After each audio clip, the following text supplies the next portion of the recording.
$60 a month. That's what the average American spends on prebiotic supplements. My grandmother had a small garden, garlic along the fence, onions in rows, a patch of chicory she called the blue flower. Dandelions. She never pulled them.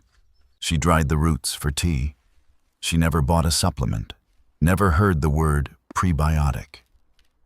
Her garden contained more prebiotic compounds than the entire supplement aisle at your local pharmacy. She just didn't know what to call it. Today, we're going to look at 6 plants. Plants you can grow yourself. Plants that contain the same compounds, inulin, FOS, beta-glucan, that the supplement industry sells for $60 a bottle. 6 plants.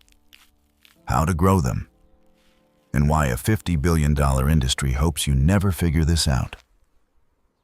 And number 5, it's probably growing in your lawn right now. You've been spraying it with herbicide because here's the thing about prebiotics. You cannot patent a dandelion, but you can sell its extract for $40 a bottle if you first teach people it's a weed. The archive opens. The archive opens 10,000 years ago in ancient Mesopotamia, where the first gardens were also the first pharmacies. The Sumerians cultivated garlic, onion, and leek, not just for flavor, but for medicine. Egyptian papyri mentioned garlic for digestion. Roman soldiers carried allium on campaigns, not because it tasted good, but because it kept them alive on foreign soil. Every civilization that survived long enough to write things down grew the same cluster of plants. They didn't know about bifidobacterium. They didn't measure short-chain fatty acids. They just knew. These plants kept people alive. Modern science has a name for what those plants were doing. They call it prebiotic activity. Your ancestors called it the garden. So what exactly does prebiotic mean? And why is a $50 billion industry built on it? Inside your gut, there are over 1,000 species of bacteria. Some protect you, some don't. The difference depends almost entirely on what you feed them. Think of it this way. Prebiotics are fertilizer for the garden inside your gut. Here's the mechanism, simplified. Certain plant fibers, inulin, fructooligosaccharides, beta-glucan, pass through your stomach undigested. They reach your colon. There, beneficial bacteria like bifidobacterium and lactobacillus ferment them. That fermentation produces short-chain fatty acids, especially butyrate. Butyrate strengthens your gut barrier, reduces inflammation, supports immune function. Research suggests measurable changes in gut bacteria composition within just 14 days of consistent prebiotic intake. 14 days? Now. The supplement industry knows this. Their fastest growing category? Prebiotics. The average subscription costs $60 a month, $720 a year. You take the capsule. The label says chicory root extract, inulin. You don't question it. You just pay. But chicory root is a plant. It grows in sidewalk cracks. Blue flowers. You've probably walked past it 1,000 times. Your grandmother may have grown it along her fence line. The supplement company extracted what she grew for free and sold it back to you in a capsule. A $50 billion industry built on compounds from plants most people call weeds. So which plants contain the most? And can you actually grow them? Let's start with the one your grandmother probably already had. Garlic. 5,000 years of cultivation. Egyptian workers were fed garlic daily for stamina. It's listed in the Ebers Papyrus, 1550 BC, as a digestive medicine. The science? Garlic contains fructooligosaccharides, FOS. Research shows FOS from garlic measurably enriches bifidobacterium populations within 2 weeks. Here's how to grow it. 1 clove, that's all you need. Plant it in fall, pointy end up, 2 inches deep. Full sun, well-drained soil. Zones 3 through 8. 1 bulb gives you 8 to 12 cloves. Each clove becomes a new plant. Each plant becomes a new bulb. 1 head of garlic from the store, $2. 1 head planted in your garden, 12 heads next year, for free, forever. Garlic is a light feeder. It needs very little fertilizer. This was the first plant in my grandmother's fence row. But garlic isn't even the most powerful prebiotic you can grow. That title belongs to something most Americans have never heard of. Jerusalem artichoke, also called sunchoke, a Native American crop cultivated for centuries before European contact. Samuel de Champlain documented it in 1605. Then industrial agriculture nearly erased it from memory. The science is staggering. 14 to 19 grams of inulin per 100 grams. That's the highest concentration of any common food, more than any supplement capsule on the market. 1 serving of sunchoke contains more inulin than a month's supply of most prebiotic supplements. Let that sink in. Growing it? Plant tubers in spring, 4 to 6 inches deep, zones 3 through 9, tolerates poor soil. Harvest after the first frost sweetens the tubers. But here's the warning. Sunchokes are invasive, seriously invasive. Grow them in containers or raised beds with root barriers. And start small. A tablespoon of raw sunchoke per day for the first week.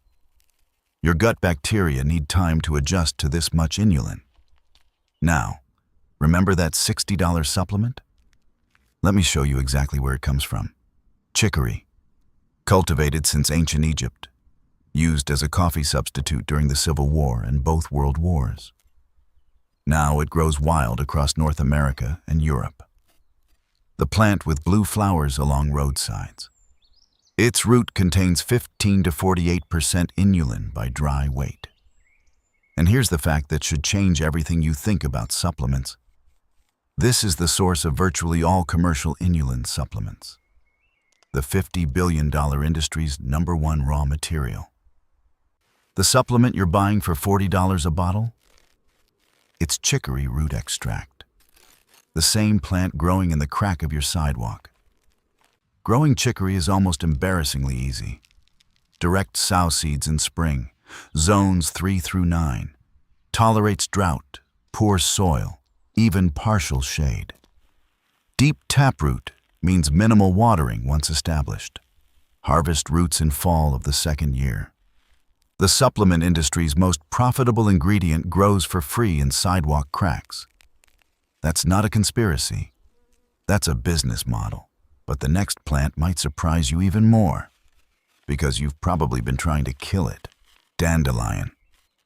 The name comes from the French Dandelion, lion's tooth. Used medicinally for over 1,000 years across Europe, Asia, and the Americas. Every part is edible and medicinal. The roots contain both inulin and FOS. But dandelion does something extra. It activates TAS2R bitter receptors, which stimulate digestive enzyme production before the prebiotic fibers even reach your colon. The leaves are rich in polyphenols. Remember number 5 from the opening? Here it is. The plant you've been spraying with herbicide every spring is a prebiotic powerhouse. Your lawn is a pharmacy you've been trying to destroy. Growing dandelion requires exactly 1 step. Stop spraying. Zones 3 through 10. Grows literally anywhere. Harvest roots in fall for maximum inulin content. Leaves are edible year-round. You cannot patent a dandelion.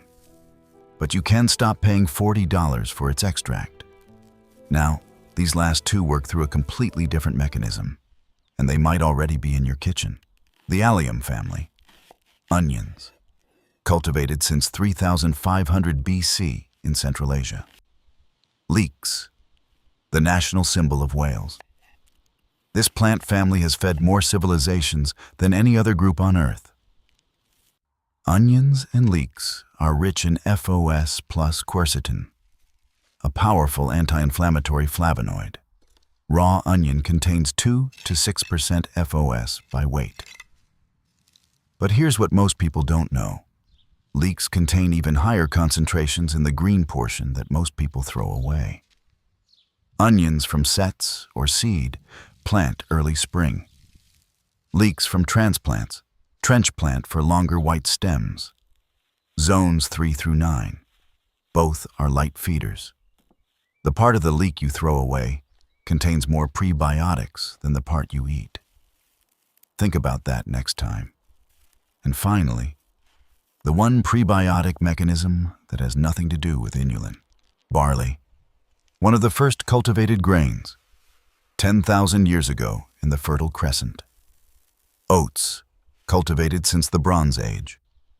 Both sustained civilizations through famine and war. These grains contain beta-glucan, a soluble fiber that feeds Akkermansia muciniphila, a bacterium that scientists now consider critical for gut barrier repair. This is a completely different mechanism from inulin and FOS. Different fuel for different bacteria. Together with the other 5 plants, you get comprehensive prebiotic coverage. Scientists found that people who eat 30 or more different plants per week have significantly more diverse gut microbiomes. These 6 plants alone give you 6 different prebiotic mechanisms. Oats. Sow in early spring, zones 2 through 9, harvest when golden. Barley. Similar timing, slightly more heat tolerant. Both grow in poor soil. Even a small raised bed yields enough for daily portions. 6 plants, 6 different prebiotic mechanisms, $0 per month. No subscription required. Now, a few important notes before we close. A few important notes. This is not medical advice. If you have IBS, FODMAP sensitivity, or any digestive condition, consult your healthcare provider before dramatically increasing prebiotic intake. Start slow. 1 new plant per week. Your gut bacteria need time to adjust. These are maintenance foods, not miracle cures. They support your microbiome. They don't replace medical treatment. The science is real. The plants are real. The only thing that was missing was the knowledge. For 10,000 years, every civilization grew these plants. They were in every garden, every kitchen, every medicine chest. Then we forgot. We replaced them with capsules. Subscriptions. A $50 billion industry selling us back what the earth gives away for free. My grandmother didn't know the word prebiotic. Her garden knew it for her. Picture this. A year from now. You walk into your garden, garlic along the fence. Chicory with its blue flowers by the gate. Dandelions you no longer pull. Sunchokes in a container by the back door. Onions and leeks in a raised bed. A small patch of barley catching the morning light. No capsules. No monthly subscription. No $60 disappearing from your bank account. Your gut bacteria thriving on food that costs you nothing but a little time and a little soil. That's the pharmacy your grandmother never needed to visit. Tell me in the comments, which plant are you growing first? I read every single comment.